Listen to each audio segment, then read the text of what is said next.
It is a blackout Friday night. The chrome gold helmets are back. A lot of excitement. And Terrance, perfect timing. Just as you were finishing up your answer, Darrell Dapprich joins us, contributor for Locked on Auburn. Here, Darrell, we're going to make you the big face here so everybody can see you talking.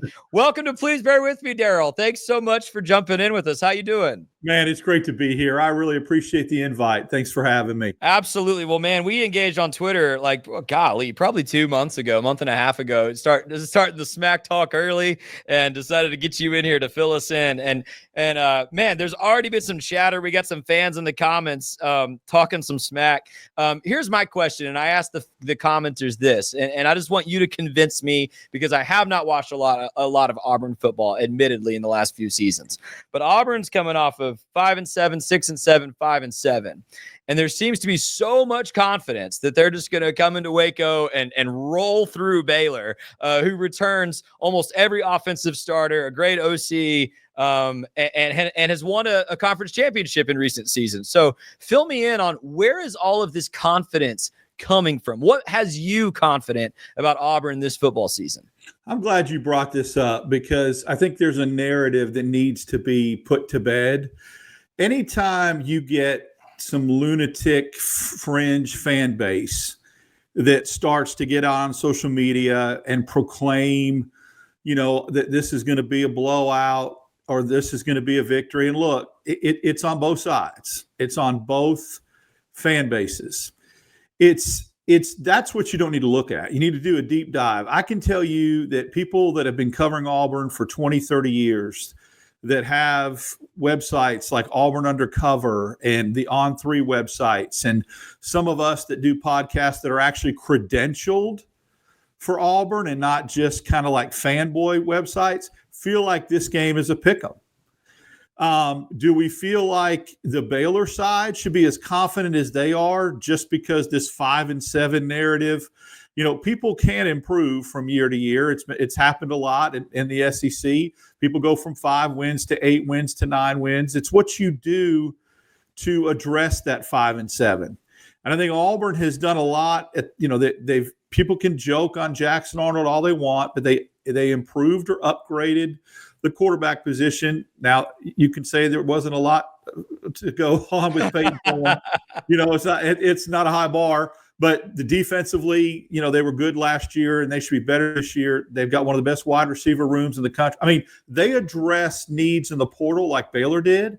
Yeah. And I think that this narrative that the people that really, really matter and that follow Auburn and have done it for years feel like this game could go either way and feel like this is the toughest opening opponent on the road that Auburn's faced since USC 2002. So that's the reality of it. But when you see things like when me and you started engaging at SEC Media Days and a lot of your followers were absolutely confident that Baylor was dropping 49 points on Auburn. Yeah. I mean, look, this is an SEC defense that was 30th in the country last year that's improved. Baylor's the best offense Auburn will face all year. I know the schedule. I know the rosters of the teams in the SEC that Auburn's playing. And offensively, this is the most proficient team Auburn will play. I also feel like it will be, and I get the whole argument about you guys improving on defense, but one of the most suspect secondaries that Auburn will face. No doubt. It's strength against strength and weakness against weakness that's really going to make this game turn out the way it is. And it's ironic. Sir. It's almost like not who can – Auburn's defense versus Baylor's offense is going to be the prime time. But the weaknesses of both teams, who is going to be least weak and what's not their strength is maybe who comes out on top. Darrell, I think that's an excellent opening breakdown. Could not agree with you more, especially I've already said it once and we'll say it again a couple of times, I'm sure. Baylor secondary, absolutely the biggest question mark, weakness, unknown of the whole team. And obviously Auburn's got some great receivers. Darrell, let me introduce you to Terrance Ganaway. Terrance is a record-setting running back, played with RG3 at Baylor. Terrance, what would you like to ask Darrell?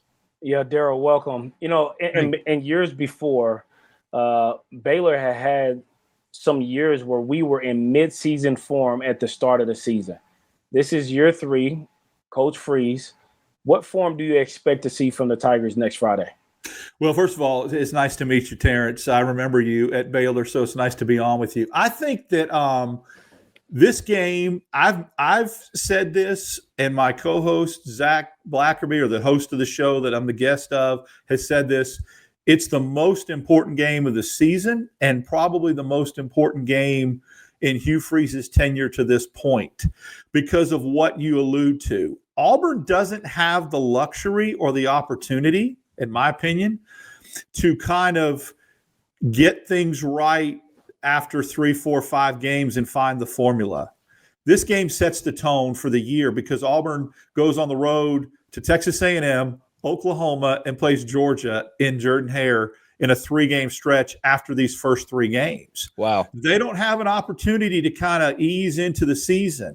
So again, as I alluded to last time, this isn't a neutral site game. This is the toughest opponent Auburn will play on the road to opening a season, non-conference, since USC.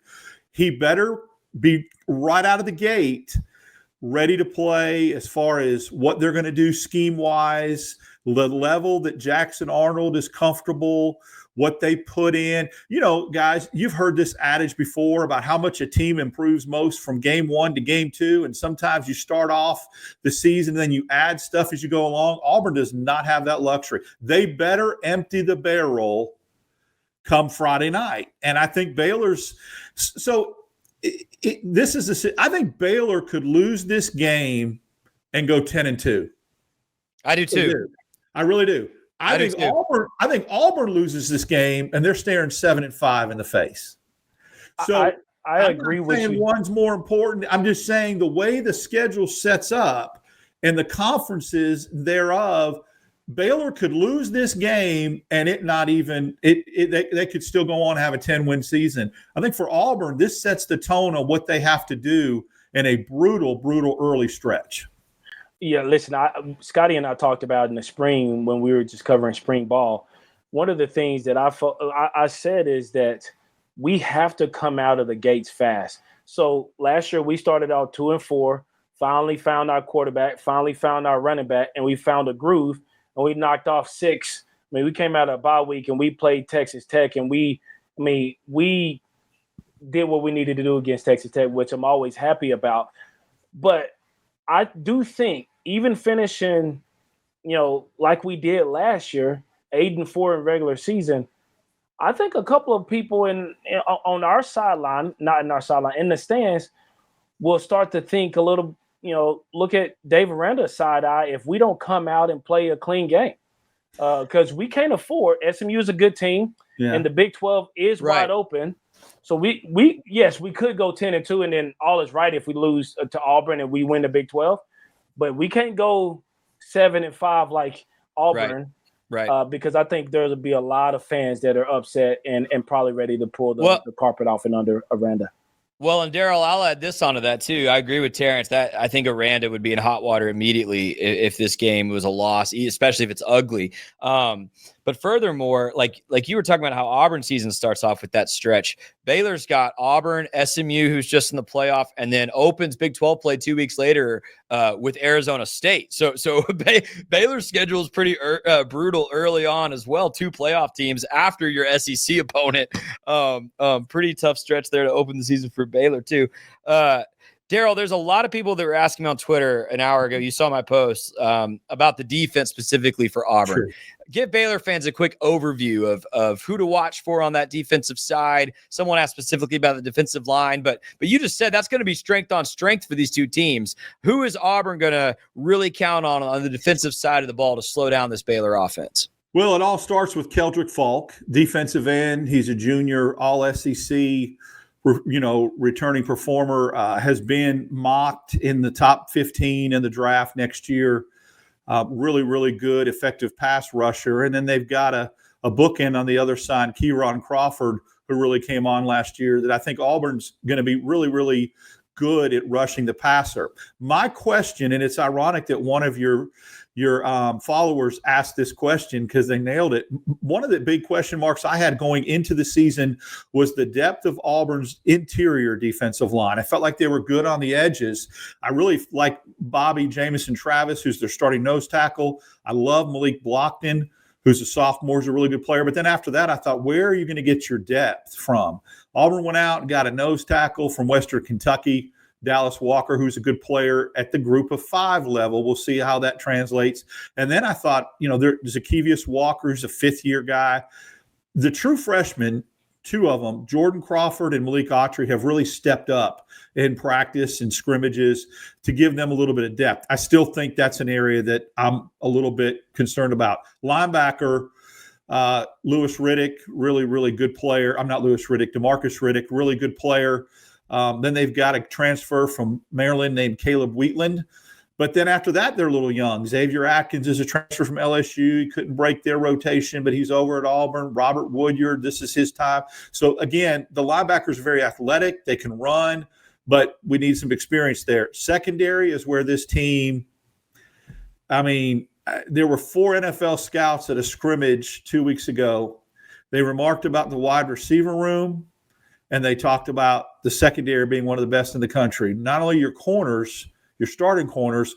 Auburn went out and got a guy named Anthony Pleasant from Tulane and Rayon Strader from Miami, Ohio, who, in my opinion, could start at a lot of Power 4 programs. Their backup, their depth, and their safeties are really good too. So rushing the passer and a good secondary, in my opinion, is what you need to have.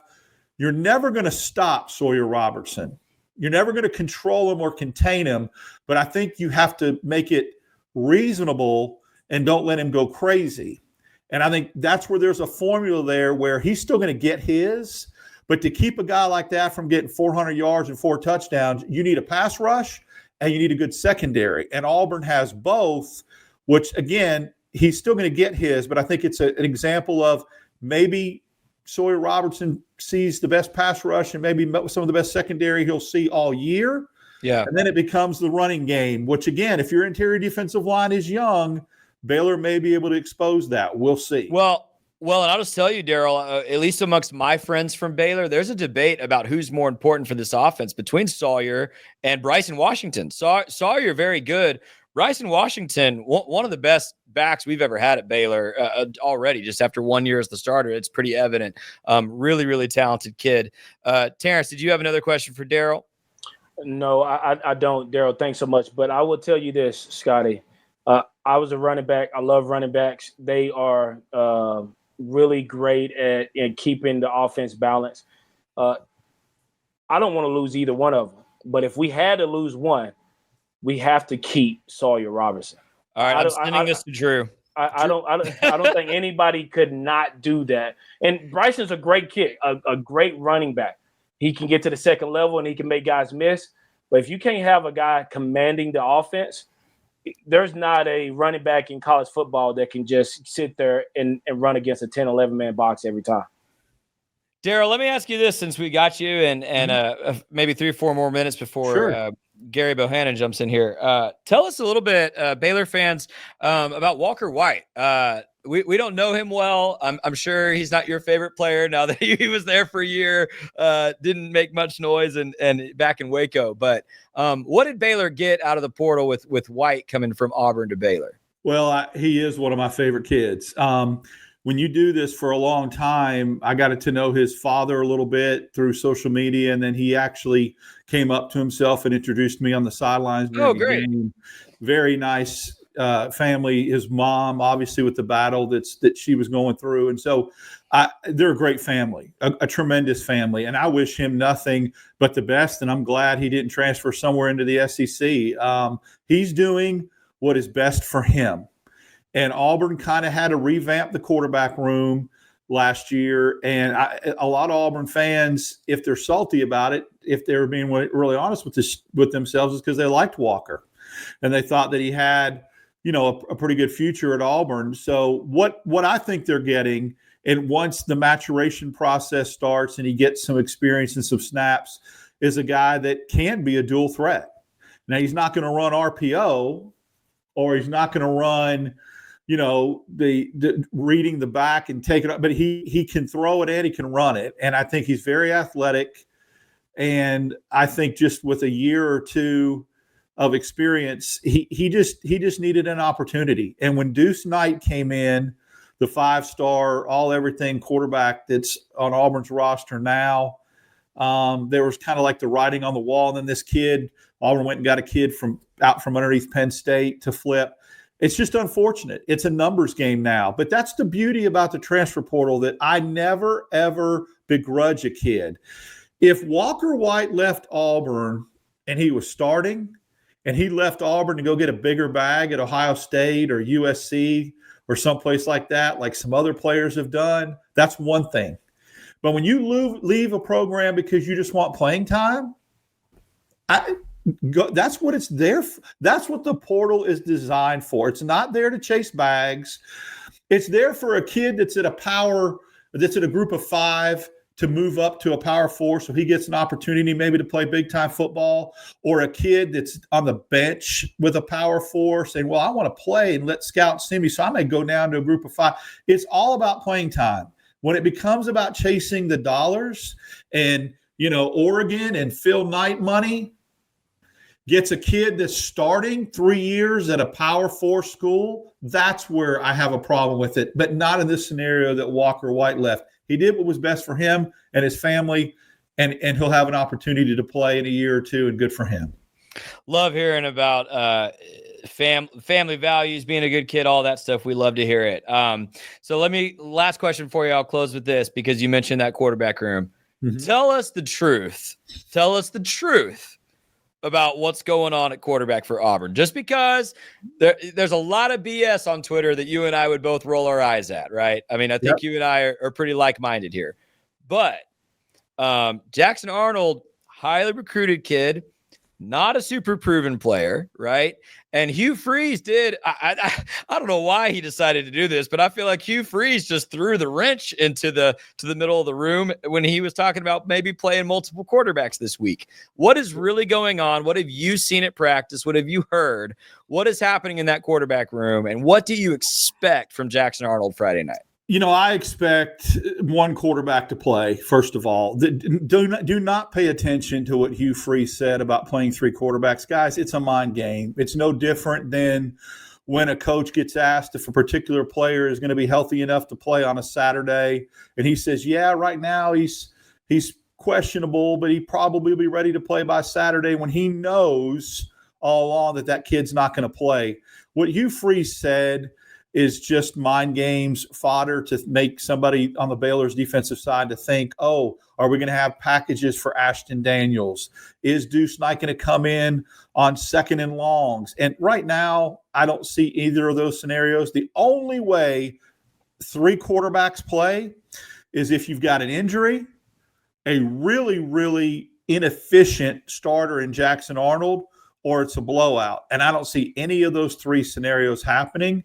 Jackson Arnold, I have seen Robbie Ashford, I have seen TJ Finley, I have seen Bo Nix, I have seen Peyton Thorne, and now I have seen Jackson Arnold in fall camp.